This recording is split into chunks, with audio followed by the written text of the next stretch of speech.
Welcome to Digital Therapeutics edition of Digital Health Today, and I'm your host, Eugene Borhovich. In the previous episode, I spoke with Francesca Wutka, founder and CEO of NEN, who is focusing on building prescription digital therapeutic at a cross-section of pediatrics, pain, with an initial focus in oncology, a tall order. Today, I speak with Sai Shankar, president of Digital Health Unit at Aptar. Aptar Pharma provides drug delivery systems, components, and services globally, and some products include nasal spray pumps, MDI valves, dose indicators and counters, DPIs, oh my. But before we dive in, last season we had Pierre Laurent, CEO of Voluntis, on the show. I then saw the announcement of an acquisition of Voluntis by Aptar, a company that I honestly never heard of before until that announcement. I then met Sai at Frontiers Health Conference just last year and learned a lot from him about Aptar, but also the vision they have pulling these digital health assets together. I hope you enjoy my conversation with Sai a year later after that acquisition. Sai, welcome to the DTX podcast. I know we met roughly a year ago, but I feel like I've known you a century. And so super happy to have you on. And for our listeners, would love for you to give a little bit of the background on yourself, where you come from professionally and personally, if you wish. And then don't forget one interesting fact about yourself, please. First of all, Eugene, thanks for inviting me on the show. I really appreciate it. I feel like I've arrived now. The fact that you honored me to come on the show. So I'll take that as a good sign over here. For the listeners, I'm blushing right now. So that's my background. Well, I've been with Aptar now for 5 years. I actually was brought in to start up the digital health practice. At the time, they were calling it the Connected Devices program. So my job was to build a strategy and run the business development activities for connected devices. But that eventually kind of mushroomed into where we are today for Aptar Digital Health. My background previous to that, I spent 15 years in the pharmaceutical industry. I worked 6 years at Sanofi Aventis, when it was still Aventis and then became Sanofi. And then I joined Allergan, which is now AbbVie, and I was there for close to 9 years. So I started as a packaging engineer, worked through that rank. And then eventually I was also, at the end of my term in pharma at Allergan, I was running the CMC teams out there on 3 different programs, along with doing some work on business development and market insights, et cetera. So I've spent a lot of time in the pharmaceutical industry before I joined Aptar, and now focusing really on digital health. Awesome. And don't forget, we want to hear that one interesting fact. So one interesting fact about me, well, I can give you two. One, I'm multicultural. So my wife's German heritage, born and raised. So we have a real mixed cultural upbringing at home now with different languages floating around. And the other thing is that I'm a musician on the side. So I publish my own music, and it's on Apple iTunes or Apple Music or on Spotify. You can find me there. Awesome. We'll make sure we add that in the link section of this podcast as well. Why not? Seems like self-promotion a bit. No, listen, we've had opera singers, we've had comedians, those interesting facts. So this is actually showing this digital health industry. It's an artistic industry anchored in science, right? So anyway, from that perspective, I remember hearing and seeing the announcement of the acquisition with Voluntis. We met at Frontiers Health right around that time. But to be frank, I've never heard about Aptar. It's one of those multi-billion companies that most people don't hear of. So before we kind of dive into the digital health unit and digital therapies, maybe give our listeners a little bit more about Aptar and Aptar Pharma specifically. Sure. Aptar is a really interesting company. It's been around for 75 years, and it's really omnipresent if you think about it. An average US household might have between 10 and 12 Aptar products in their home. Same in Europe. And most people would not know. At least we really fly under the radar quite a bit here. So Aptar really has businesses across beauty and home space. They have dispensing systems in the food and beverage space. And then, of course, in pharma, they make a lot of drug delivery devices and technologies that are really broad in terms of therapeutic areas they cover. So when you look at Aptar as a whole, we are about a $3 billion revenue business with a $7.5 billion market cap.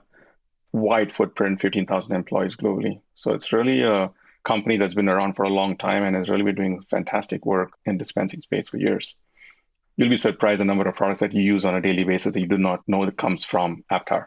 I mean, you can even take an upside down ketchup bottle and the dispenser associated with it comes from Aptar. The products in the inhaler space that you use or nasal sprays, chances are it's from Aptar.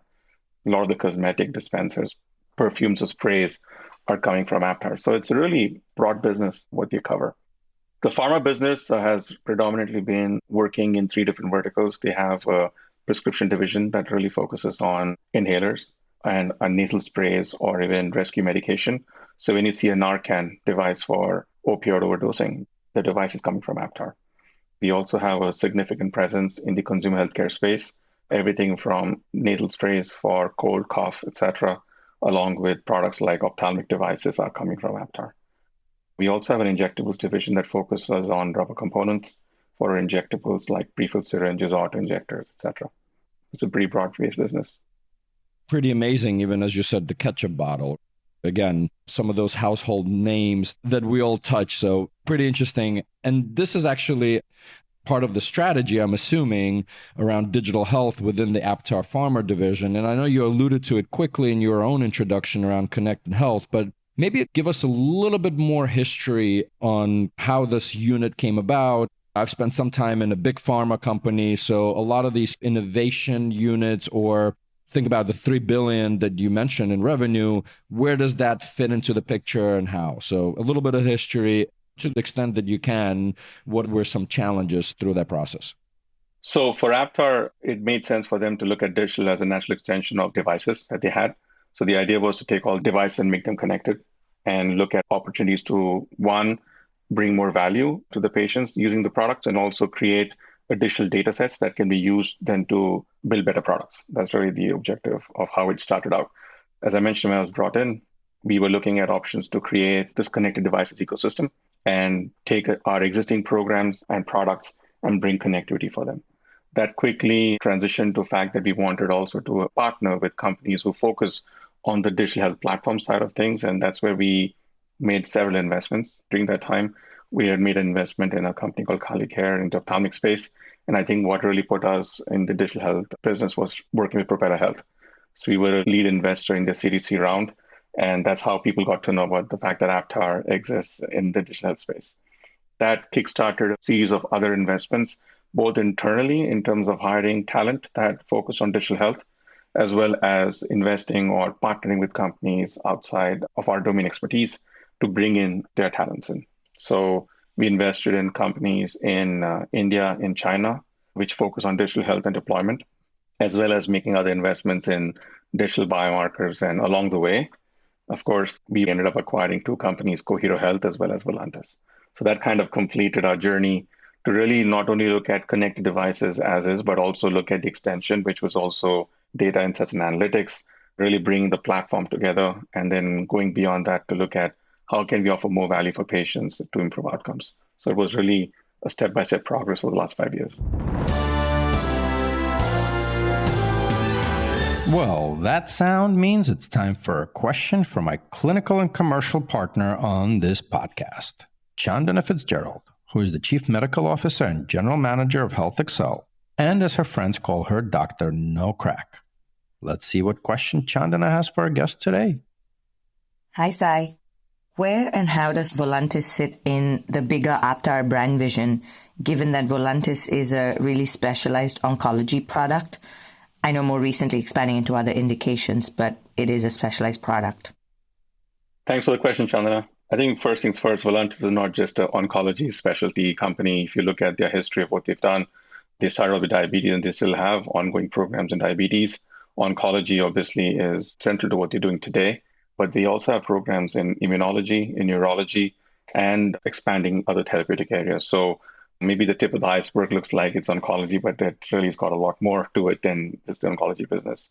The idea of bringing Voluntis in was twofold for us. One, we really like the team and the talent that they brought in. And if you look at their history of what they've done so far, it's quite incredible. This is one of the few companies in the entire industry which has got 14 different approvals in the DTX space. I don't know many companies that can have that many approvals, less than 10 or maybe even a handful, but they have 14, and that's quite sizable.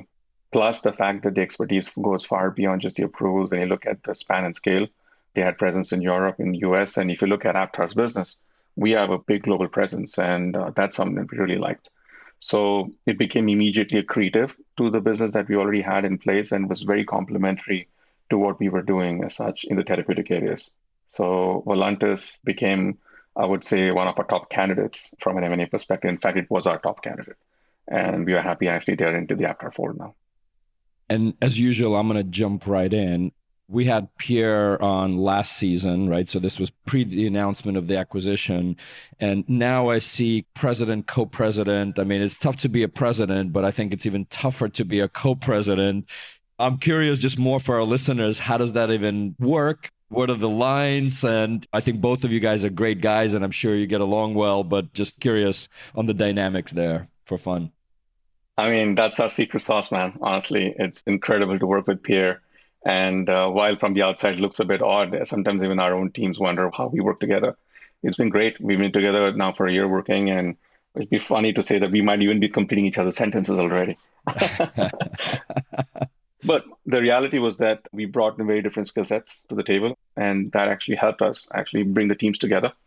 If you look at what Pierre has done over the last 20 years with Voluntis, it's incredible. And there are areas that he's got such deep knowledge that you really cannot challenge. He's, I would say, really one of the industry experts when it comes to it. I come from a very different background with pharma, and my insights come from very different angles. So when you look at what we bring together, it's really very complementary. So it's been working well in touch wood. I hope stays the same for a long time. So we're quite comfortable with the way it works. And even from an integration perspective, because we were pulling together so many different organizations together across the legacy Aptar business, Cohero, Voluntis, etc., it really made sense to have both of us really put our heads together and make sure the business moves forward in an integrated fashion. Good. And we'll dive deeper into that integration just in a little bit. You also alluded to earlier, you acquired Cohero Health. Are there any other quiet acquisitions that happen? I know you guys are publicly traded companies, so I'm sure that can be looked up. But if you can, let's focus on Cohero Health a little bit. And can you talk about rationale there for the acquisition? So no additional acquisitions outside these two for now. We do have a lot of other investments, as I mentioned to you. Some of them are public, some of them are not public yet, but those exist, and those are good investments for us so far. Cohero Health has been a fantastic acquisition for us. This is something that we've been looking at in the space of respiratory for a long time, as I mentioned to you. Respiratory is a huge area of focus for Aptar and is a core of our pharma business. So we definitely wanted to be relevant and a player in the respiratory space when it comes to digital health. So whether it was investment in Propeller Health or the fact that we acquired Cohero, it made sense for us to be in that space. We love the Cohero team. Joe Condurso, the CEO of Cohero, we've known him for a long time, and he is still part of Aptar family, which is great. So that is something that we look forward to. What they brought in was a very clear view of not just looking at connectivity in the respiratory space, but also a clear view of what the platform itself can do, whether it's symptoms management, whether it's looking at triggers assessments for the patients with asthma and COPD, including diagnostics into the care delivery modules, etc. It's been really good. And it's been accretive because it's not just focusing on respiratory, we also are using the same platform for other therapeutic areas. So it really has given us a pretty wide span of areas to work with. So it's been a really good investment for us. We're going to take a quick break and be right back with Sai Shankar, President of Digital Health Unit at Aptar. Let's talk about, and you kind of alluded to a little bit in the co-president discussion, but bringing together any organization and any acquisition is always difficult, right? Different cultures, different geographic areas, even time zones. There's so many challenges to begin with. In my mind, and I'm curious what you're seeing on the ground, bringing kind of younger companies that have their own, let's call it fire, spirit, pride, probably is even tougher. So I'm curious how you guys are looking at this, how you're managing this, and any lessons learned so far. I'll give you a little bit of background on where some of my lessons come from. So when I was at Allergan, it was very acquisitive in its nature, and they were acquiring big and small companies left and right. And at any given point, there was some news breaking out of Allergan acquiring some company. And through that, I got a lot of exposure to integration activities that happened both at a larger scale with larger corporations and also with smaller companies and startups, quite honestly, that we were acquiring. So I got to see what went right. I got to see what went wrong. And I'm not saying that we always will do everything right because integration is never easy, but that kind of formed the basis of how I see integration should have been done with the Voluntis team coming in. So I think we've gone in a good direction, I would say, with regards to our integration process. We've got very good retention, which is a fantastic thing. So when we acquire a company, our focus is not just the acquisition of the assets in terms of technologies, but really focusing on the people. Because I think I've mentioned this even in the past that we focus on people assets. That's really the core of what drives our business forward. So the focus has heavily been on people and making sure that we find the right roles and responsibilities for them to best deliver on what they're expected to do and chart their own course at that point of time. It's not been easy, I must say that, because we started during COVID times. So a lot of business was done remotely and integration was done remotely. We do get a chance now to meet in person, which is good. And carving out that clear roles and responsibilities for individuals in the organization, while it's been a challenge at times, I think overall we've been quite successful with that. Respecting a startup mentality in larger corporation is tough, if you ask me. But because digital health within Aptar itself is like a startup within a large corporation, I think we already had the ethos of a startup. So then using the same identity to pull in Voluntis or a Cohero, I would say was relatively okay from our perspective. Yeah, and my first comment, if it was easy, everybody else would be doing it. That's one thing. So that's good. Always challenge yourself and challenge the organization. And I think the second part is you do need visionary leaders like yourself and Pierre joining yourself as a co-president to block and tackle, right? And let the team do what they need to do best to deliver. Let's get a little bit into Aptar Pharma. And I know you mentioned a lot of the injectable devices. Let's put it broadly, drug plus or device plus. That's kind of where pharmaceutical and med devices play, which is where my assumption your digital health unit will now mostly play in this drug plus. How do you see that working with the pharmaceutical companies? What are the key go-to-market opportunities you see for your team to the extent that you can disclose or talk broadly on it? So let's start with Aptar Pharma, right? Aptar Pharma has primarily been focusing on the pharma industry and being really partners on the drug specific for drug delivery devices. So that definitely is part of our core principle of how we operate. When you also look at what we've done in the digital health space, we do partner with pharma companies on the drug plus modality, but it goes far beyond that.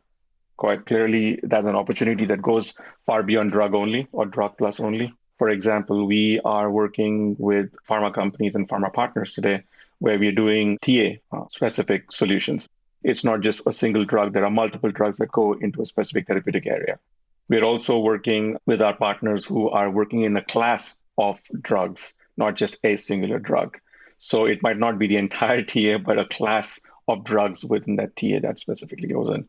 It could be something as complex as a DTX solution, which is an SAMD solution that requires clinical trials with the drug to show its efficacy and then show the value that comes in. But it could be as simple as giving a companion tool for patients for a particular drug or a therapeutic area. So we have both bookends of that. There are portions where we are only focusing on boarding services for patients. For example, there's a sister company within Aptar called Noble Medical that focuses on training and onboarding services as a patient is about to start on the injection therapy. So we don't only focus on the drug side of it, we're just focusing on the injection side and how can we best support the patient on the onboarding for that particular drug. Because there's a lot of anxiety around self-injections, for example. So the range of solutions that we work on are quite diverse, and also it's reflective of the different companies that we've acquired or the history of Aptar Pharma by itself in the areas that we work in. So it is drug plus, but it goes far beyond that in our overall portfolio of products. One of the biggest challenges in the pharmaceutical industry, and whether you take a molecule or a device, at the end of the day, it's gathering that evidence. And this is where this drug plus or device plus challenges come in evidence generation. How are you guys looking at this, and how are you partnering with your life sciences partners to do that? Without evidence, nothing's going to move forward. I think right now we've passed the phase in digital health where you can just go to market and claim things without any evidence. So I think without evidence, nothing's going to move forward. We've all come to that conclusion now. Quite honestly, if you look at what Aptar has done through Voluntis, Cohero, and others, we've actually funded a lot of our own clinical studies. These might not be as broad and big in size compared to what some of the pharma does for drug-specific requirements, but we power the studies enough to know that we can provide data on the value that the digital solution creates for the patients. But we also work with pharma partners on the clinical studies. So because Aptar Pharma is deeply entrenched with pharma in clinical studies right from the early phases of a clinical study, where sometimes as early as phase one of a clinical study, we are able to then bring the same logic for all our digital health solutions to be really part of anything post phase two, getting into a clinic or even a post-marketed, a launched product in the market.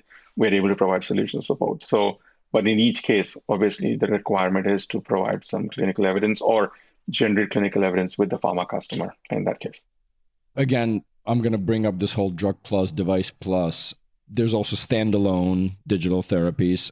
Are you guys looking at this, given your current business model as Aptar Pharma larger? Never say never, right? So as it stands, we're not building any standalone DTX, but we're never saying no to somebody who might be doing it and we might want to partner, invest, or acquire them. Let's put it that way. I like that answer.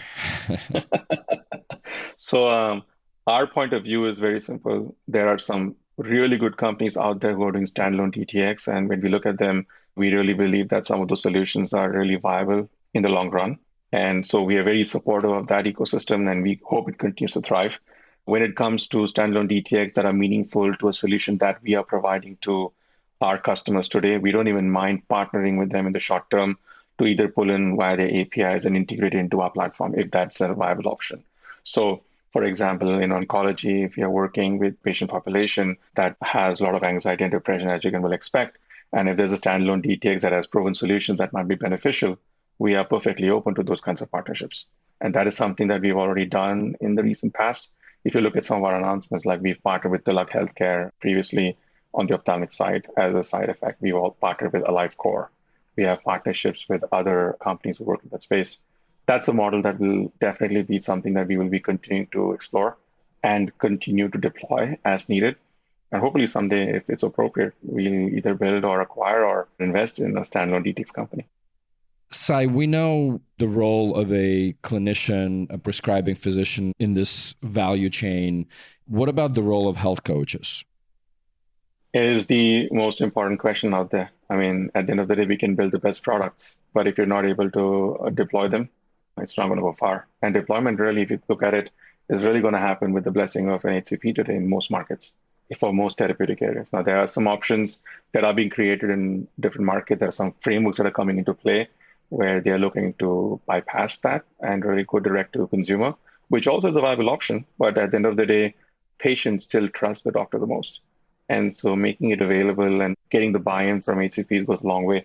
And then building the bridge via coaching services, whether it's going to be clinical coaching, whether it's non-clinical coaching services that builds on it, is really, I would say, the right approach in the long run.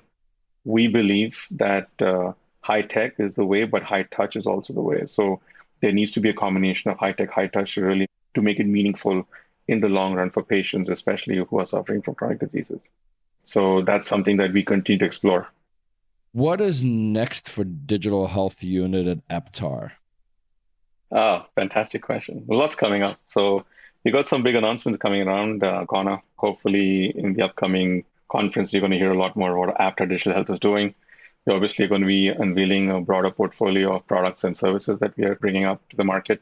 Some new partnerships coming up that hopefully will be announced shortly.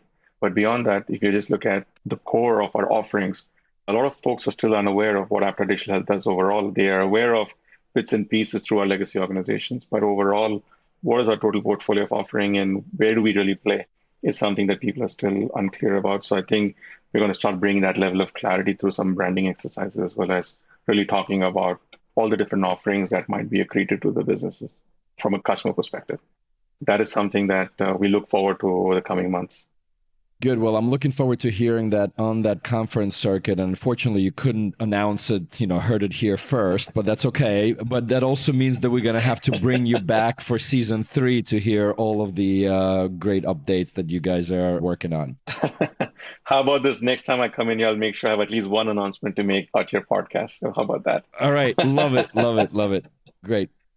As we come into an end, always ask the guest on what advice would you give to a particular stakeholder. And I think considering you guys are a startup-like unit within a larger umbrella, you've acquired a number of startups, I think I'm going to ask you, what advice would you give to an entrepreneur out there building digital health and digital therapeutic companies?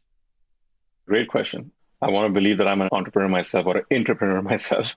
and seeing all the struggles that go through with it. I think one advice I give to all entrepreneurs who come and reach out to me is really focus on your value prop and be able to show enough evidence that it actually delivers against it. Quite often we've got great ideas, but when it really comes to executing it and building some data around it, it's a struggle. If they can actually cross that hurdle and be absolutely focused on it, I think they're going to succeed. There's no shortage of ideas out there, but the people who are going to really succeed are the ones who execute it well and show value in it. Simple as that. Love it. Well, we started with you and would love to end this episode with you. What gets you up in the morning aside from the early flights all over the world? Look, it's really a thriving space. This is an area which I think is going to make a huge difference in the industry, both at the pharma level as well as at the healthcare level. And this is something I've been really wanting to do for a long time. So I'm really excited that I'm a part of this journey and being able to build this out within Aptar Digital Health, but also really looking at the industry. These are exciting times. We're going to make a huge difference in the long term of healthcare. So nothing like it. So I'm excited about it every day. Absolutely. Well, Sai, thank you so much for being on this podcast and looking forward to all the upcoming announcements. Thanks, Eugene. Thanks, Chandra. I really appreciate the time and the opportunity to come and talk. Hopefully we can talk again in the near future. Thanks for tuning into the Digital Therapeutics edition of Digital Health Today, a production of Mission-Based Media. Be sure to subscribe to this podcast on your favorite podcast player so you're automatically notified each time I speak with one of these amazing leaders and trailblazers who are forging the path for digital therapeutics. If you'd like to learn more about Your Coach Health or Health Excel, you can find the links to this and more in the show notes for this episode. I'm Eugene Borhovich, and catch you next time.